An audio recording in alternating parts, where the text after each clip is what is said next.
on the pandemic front, LA County looks like it's on the way to the yellow tier and all the freedom that allows. Ed Lasco's joining us live from Santa Monica with more on what the future holds. And Christine, it is hard to imagine. Think about it. Just a few months ago, LA County, the epicenter for COVID-19 outbreaks in all the country. And now we are just days away from possibly dropping into that least restrictive yellow tier. And that would bring some big changes for LA County businesses, mostly by increasing the capacity indoors. Look here.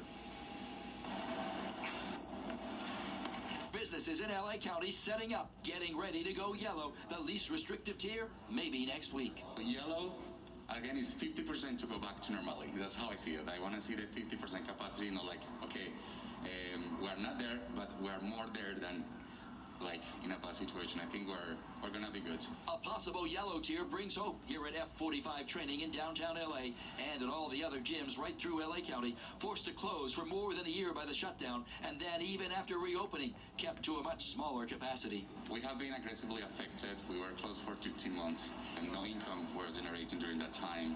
Now being finally able to open is like a good step. It could be a step in the right direction. If LA County's metrics hold, a yellow tier would bring larger indoor capacity, not just for fitness centers, but card rooms, wineries, breweries, and movie theaters, all up to 50%. And a yellow tier would also allow businesses that have been closed to reopen again indoors. Bars at 25% and saunas and steam rooms at 50%.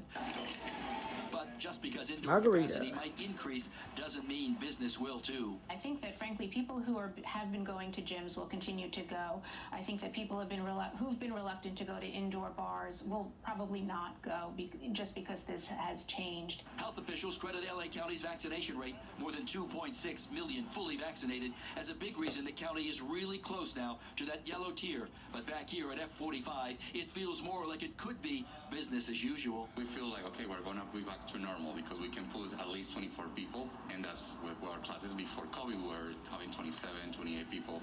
So that number is more like, okay, community, high-fiving. Lots of high-fiving going on over the possibility of that yellow tier. Back here live, we're not just talking about businesses here, but even the large venues. Dodger Stadium, the stadium could be more than half full with fans because a yellow tier would jump the capacity there to 67%, an outdoor venue. And we should know by the same time next week, Tuesday night or so, if we're going to head to that yellow tier next week. Hey, I can go to a Snoop Dogg concert now. Both of you. I can't wait to go back to Dodger Stadium, and that F45 is quite the workout. Ed, thank you so much. Today's bright outlook.